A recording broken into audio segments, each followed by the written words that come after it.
आयुरा. तिच्या हालचालीने आयुषला जाग आली, पण तिला जाऊ देण्याऐवजी त्याने तिला अजूनच मिठीत घेतलं.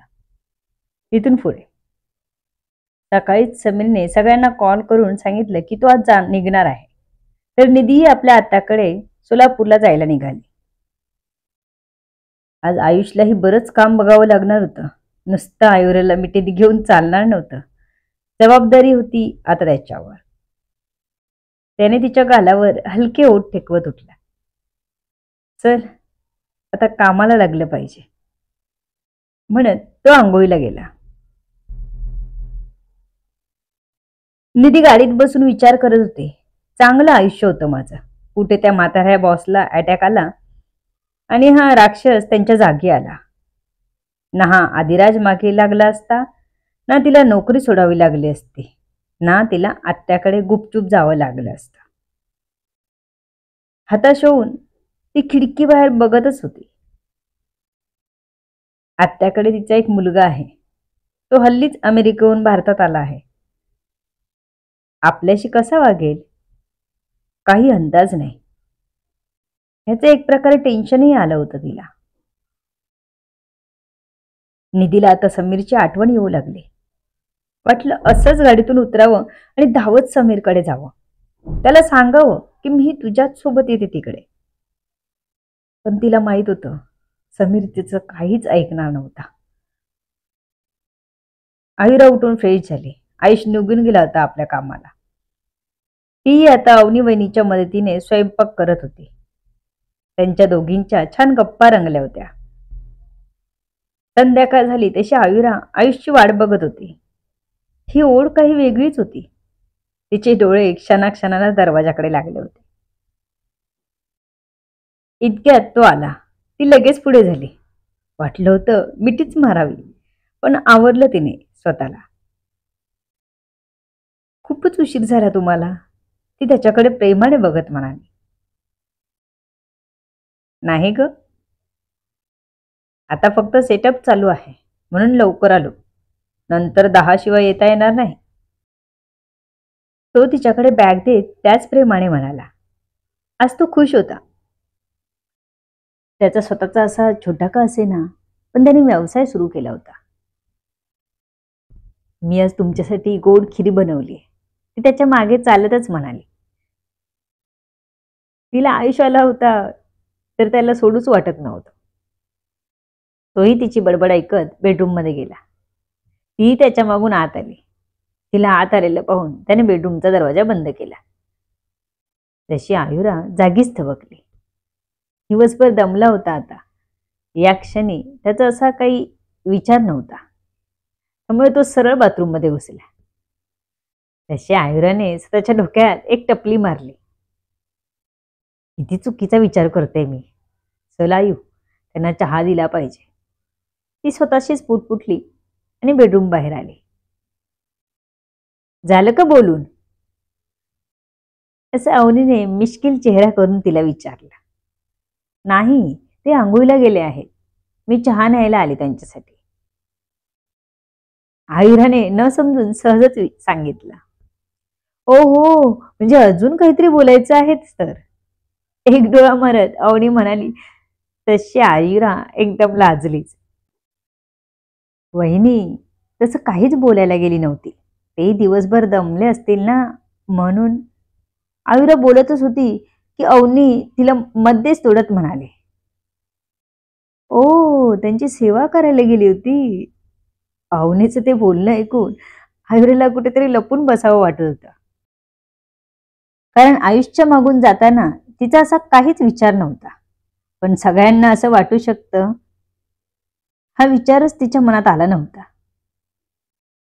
वहिनी तसं काही नव्हतं. ते दमले असतील म्हणून मी फक्त त्यांच्याशी बोलत होते. ती डिश मध्ये खीर व चहा घेत म्हणाली आणि पटकन तिथून निघाली. बेडरूमचा दरवाजा उघडताच त्याच्या अंगाला येणाऱ्या साबणाचा सुगंध नाकात गेला. तो समोरच टॉवेलने अंग पुसत होता, फक्त आपल्या छोट्याशा शॉर्टवर. त्याला तसं पाहून ती मात्र गडबडली. उगाच पाय अडकायला. आयुष केस पुसत होता. त्याचं लक्ष तिच्याकडेच होतं. टॉवेल खांद्यावर टाकून तो एक पाऊल तिच्याकडेच टाकत होता की धडपडली होती. त्याने हात लांब करत तिच्या दंडाला पकडलं आणि दुसऱ्या हाताने तिच्या हातातल्या ट्रे घेत बाजूच्या टेबलवर ठेवलं. तुला जरा जास्त खायची प्यायची गरज आहे असं मला वाटतं. आयुष तिच्या दंडाला पकडून आपल्याकडे खेचत म्हणाला. दरवाजा उघडा आहे, तुम्ही मला पहिलं सोडा. ती असं म्हणतच होती की माधवी तो आला म्हणून विचारायला त्याच्याकडे आली. आयुष, माधवी दरवाजातूनच ओरडत आली. म्हणून दोघे लगेच बाजूला झाले. आयुषने लगेच बेडवर बसत चहा हातात घेतला. एक घोट घेण्याच्या नादात चहा गरम असेल हे तो विसरूनच गेला आणि तोंड चांगलंच भाजलं. इतक्यात माधवी आत आली. त्यामुळे तोंड भाजलं आहे हे तो दाखवूही शकला नव्हता. कसा गेला आजचा दिवस? खूप काम होतं का रे? माधवीने त्याच्या चेहऱ्याकडे बघत विचारलं. तो आत्ता चहाने जीभ भाजल्यामुळे तसा झाला होता. तर आयुरा बोटा एकमेकांत गुरफटून त्यांच्याशी चाळा करत पायाकडे बघत उभी होती. सासूच्या अचानक येण्याने ती घाबरली होती. अजूनही छातीत धडधड जाणवत होती. तर आयुष पूर्ण गडबडला होता. हो हो आई, काम होतं, पण आता बरं वाटलं चहा पिऊन. तू काय एवढा त्रास घेतलास? आयु आहे ना, आता ती घेईल काळजी. तू आराम कर, आयुष म्हणाला.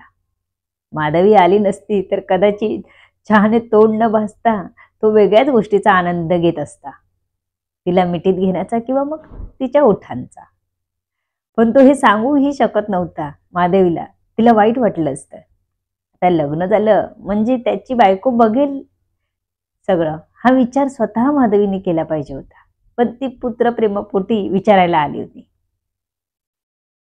हो रे, चहा घेतलास ना? बरं, कर आराम, मी जाते, तिने एकदा आयुराकडे बघत म्हटलं. आई निघून गेल्यावर चहा तसाच खाली ठेवून आयुषने दरवाजा लावला. अरे, माझं तोंड भाजलं. आई आली म्हणून मी चहा प्यायला गेलो तर तोंडच भाजलं. काही बोललो असतो तर आई तुलाच बोलली असती, म्हणून तोंड भाजून सुद्धा गप्प बसलो. आयुष जीभ तोंडातून बाहेर काढत हाताने हवा घालत म्हणाला. ओ थांबा थांबा, तूप आणते म्हणत आयुरा जातच होती. पटकन त्याने तिचा हात पकडला. नको, होईल बरं, तू जवळ असताना तुपाची काय गरज, असं म्हणत तू तिच्या अगदी जवळ आला आणि तिच्या अलगद मानेला हात ठेवून तिचा चेहरा जवळ केला. तिच्या ओठांवर बघत त्याने आपले होठ क्षणात टेकवून दिले. करत आयुराही त्याच्या त्या मौन गडबडली. ती शांतच झाली होती. तो करत होता ते करू देत होते. आयुषला आठवलं तिचं वेळ मागणं, तसं तो बाजूला झाला. आयुरा मात्र आता हे झालं ते आठवून लाजून गेले. तुम्ही चहा आणि खीर खाऊन बघा, ते त्याच्याकडे न बघताच म्हणाले. त्याने लगेच चहा आणि खीर खाल्ली. खीर छान झाली होती. अवनी वहिनीनेच तिला बनवायला शिकवली होती. आयुरा बेडरूम मधून लगेचच बाहेर आली. असेच दिवस निघून जात होते. आयुषचा धंदा आता व्यवस्थित चालत होता. त्याला रात्री उशीर होत होता. आयुराई आता जॉबला जायला लागली होती. आयुषने घेतलेले कर्ज लवकरच परत करता येणार होतं म्हणून तोही खुश होता. पण आयुरा आणि त्याचं नातं म्हणावं इतकं पुढे गेलं नव्हतं. निधीने आता तिकडे जॉबला जायला सुरुवात केली होती. आत्याचा मुलगा आरव चांगला होता. तो तिच्याशी खूप चांगलं बघायचा. समीर नेमका कुठे गेला होता हे आयुष सोडून कोणालाच माहित नव्हतं. तो दिवसातून एकदा आईला तर आठवड्यातून किंवा कधी 2 आठवड्याने एकदा निधीला कॉल करायचा. तिला सांगायचा, आदिराजच्या माणसांना संशय येता नाही ना, म्हणून मी तुला जास्त कॉल करत नाही. त्यामुळे तिलाही जास्त संशय आला नव्हता. आदिराज आपलं डील संपवून नुकताच आला होता. त्याच्या अपेक्षेपेक्षा जास्त वेळ, पैसा आणि मनुष्यबळ त्याला तिथे वापरायला लागलं होतं. तब्बल 2 महिने लागले होते त्याला. फक्त एक समाधान होतं की फायनली तो आपली सर्व सामुग्री आपल्या इच्छित स्थळी घेऊन येऊ शकला होता. आज खूप दिवसांनी तो कंपनीत हजर झाला. खूप सारं काम त्याच्यासाठी पेंडिंग होतं. कितीतरी मीटिंग्स पुढे ढकलल्या गेल्या होत्या. आधी राजने निधीवरचं लक्ष काढून घेतल्यामुळे त्याला कंपनीतून कोणीच ती येत नसल्याचं सांगितलं नव्हतं. आज जेव्हा त्याची पाय ठेवल्या ठेवल्या तिला नजर शोधत होती, तेव्हा त्याला ती कुठेच दिसत नव्हती. राकेश, निधी कुठे आहे? त्याने रागातच विचारला.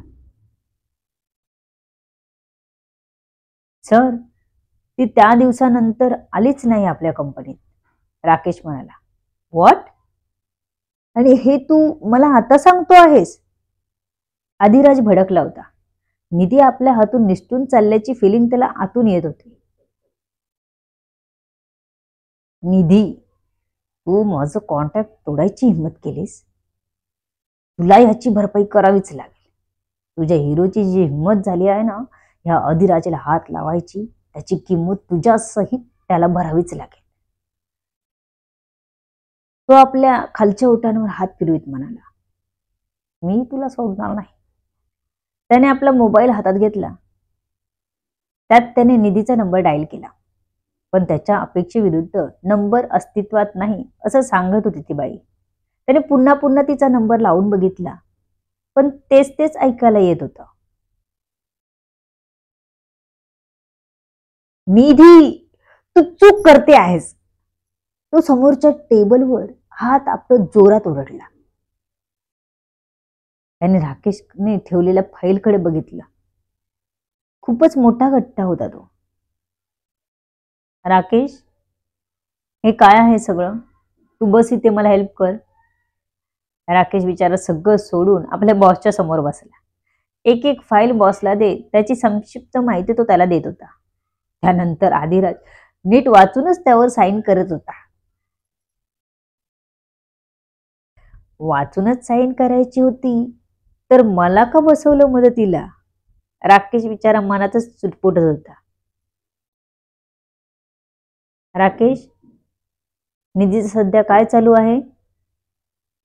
आदिराजच्या प्रश्नाने राकेश खरंच गडबडला. बॉसने सांगितलं की तिच्या मागे कोणी नको म्हणून, आणि आता तिचं काय म्हणून विचारत आहेत. काय करू? सर, उद्याच माहिती देतो तुम्हाला, राकेशने घाबरतच सांगितलं. ओके, इट्स अर्जंट, त्याने राकेशकडे रोखून बघत सांगितलं.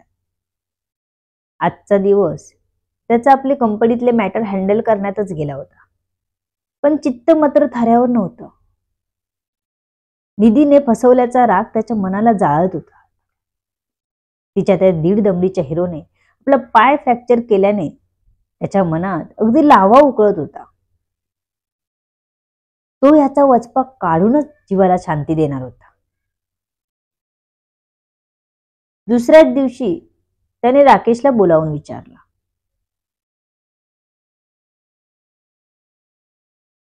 राकेश, काय झालं निधीचं? सर, निधी तिच्या घरी नाही राहत. आपल्या माणसाने आजूबाजूला चौकशी केली, राकेशने सांगितलं. काय? हे ऐकून अधिराज उडालाच. To be continue.